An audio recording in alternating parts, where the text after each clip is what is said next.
नमस्कार, मी पंजाब डक। आज आहे 12 जुलै 2025 आणि मी आहे माझ्या मित्राच्या शेतामध्ये आणि त्यांच्या सोयाबीनच्या शेतामध्ये। कंप्लीट 32 दिवस झालेले तर या शेतामध्ये आणि या ठिकाणाहून महाराष्ट्रातल्या शेतकऱ्याला अंदाज देणार आहे। आज आहे 12 जुलै 2025।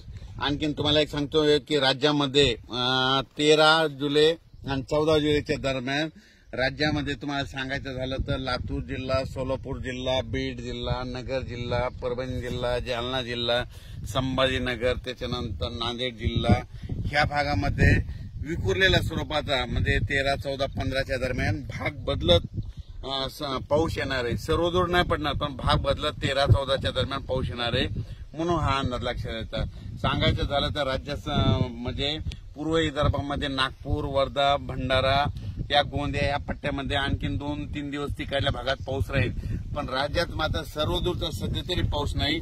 पण राज्यात मग तुम्हाला एक सांगू इच्छितो की राज्यामध्ये सध्या तरी विखुरलेल्या स्वरूपाचा भाग बदलत जिथं पडला तिथं अर्ध्या तासाचा, 1 तासाचा, 20 मिनिटाचा, 10 मिनिटाचा असा पाऊस पडणार आहे म्हणून हा अंदाज लक्षात येतो।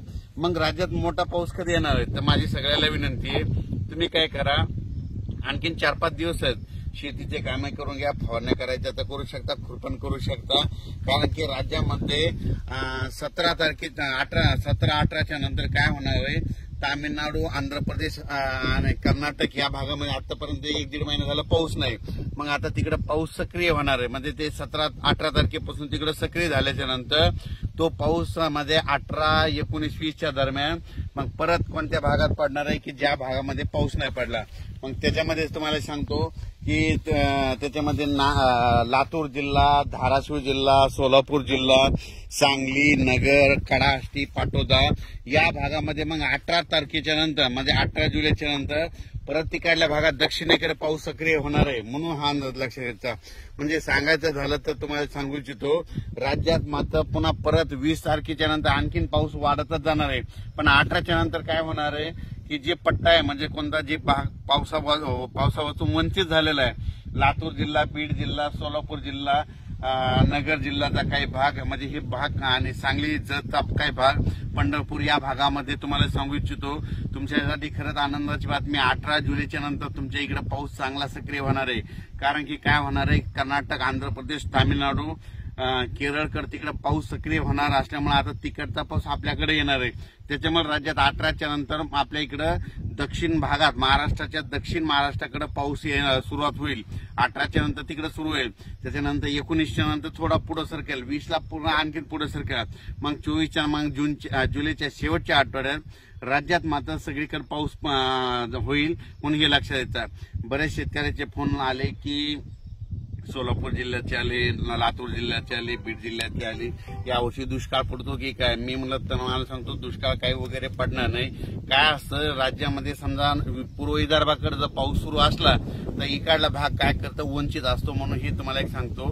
तसंच आता काय झालं की आणखीन समजा आज आहे 12 जुलै आणि 13 जुलैच्या दरम्यान तुम्हाला सांगतो की इकडे जळगाव जिल्हा, इकडं धुळे, नंदुरबार ह्या पट्ट्यामध्ये आणखीन 1-2 दिवस 12-13च्या दरम्यान तिकडल्या भागामध्ये तुरळक ठिकाणी भाग बदलत तिकडे पाऊस पडणार आहे म्हणून हे लक्षात द्यायचं। पण परत आणखीन एक सांगतो की राज्यातल्या मराठवाड्यातल्या शेतकऱ्यासाठी आनंदाची बातमी, काल जायकवाडी धरण मराठवाड्यात ची तहान भागवणारे जायकवाडी धरण काल 70% झालं। मी म्हणलो ना हे 80% होणार आहे तर मराठवाड्यातल्या शेतकऱ्याचे आनंदाची बातमी म्हणजे जुलैच्या शेवटच्या आठवड्यात हे जायकवाडी धरण 100% भरणार आहे म्हणून मराठवाड्यातल्या शेतकऱ्यासाठी आनंदाची बातमी। पण राज्यात मात्र जे जिल्हे तुम्हाला सांगतो की पूर्व विदर्भ, पश्चिम विदर्भ आता तिकडला पाऊस मध्ये काही रिसोड काही असा भाग आहे तिथं पेरण्यात सुद्धा पाऊस जास्त झाल्यामुळे त्यांना वापसा नाही तर पेरण्या राहिले तर त्यांना सांगू इच्छितो ह्या 2-4 दिवसामध्ये ऊन पडणार आहे, सूर्यदर्शन होणार, तितक्यामध्ये तुम्ही काय करा तुमच्या पेरण्या करून घ्या।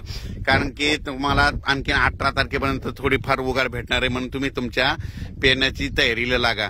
त्याच्यानंतर राज्यामध्ये सांगायचं झालं तर जे वंचित जिल्हे आहेत म्हणजे पावसावाचून बीड जिल्हा, लातूर जिल्हा, सोलापूर जिल्हा, धाराशिव जिल्हा, नगर जिल्ह्याचा काही भाग, तसेच कडा, आष्टी या भागामध्ये पाऊस पडलेला नाही तर तिकडल्याला सांगू इच्छितो की आता उद्यामध्ये 13, 14, 15च्या दरम्यान विखुरलेल्या स्वरूपाचा एक पाऊस येणार आहे, म्हणून तुमच्यासाठी एक आनंदाची बातमी. सर्वदूर पडणार नाही, फक्त पाऊस येणार आहे, मात्र भाग बदलत पडणार आहे. त्याच्यानंतर मात्र 18 तारखेच्या नंतर मात्र कर्नाटक तिकडे, आंध्र प्रदेश, तामिळनाडूकडे पाऊस तिकडे सक्रिय होत असल्यामुळं आतापर्यंत 1 महिना झाला तिकडे पाऊसच नव्हता आणि ते पाऊस आता सक्रिय होणार आहे आणि ते पाऊस मात्र दक्षिण महाराष्ट्राकडे चांगला बरसणार आहे, म्हणून हे त्यांच्यासाठी आनंदाची बातमी. ही मी हे जे अंदाज दिलेला आहे, आमच्या गावचे आपले मित्र सोबत राहणारे, त्यांची ही सोयाबीन आहे. आजच्यानं 34 दिवस झाले, तिला फुलं देखील लागलेले आणि या सोयाबीनच्या शेतामधून आम्ही हे अंदाज दिलेला आहे. आणि पाहू शकता हे आमच्या इकडलं पिकं कसे भरभराटी राहिलेत आणि पाहू शकता ही कापसं देखील कशी आहेत.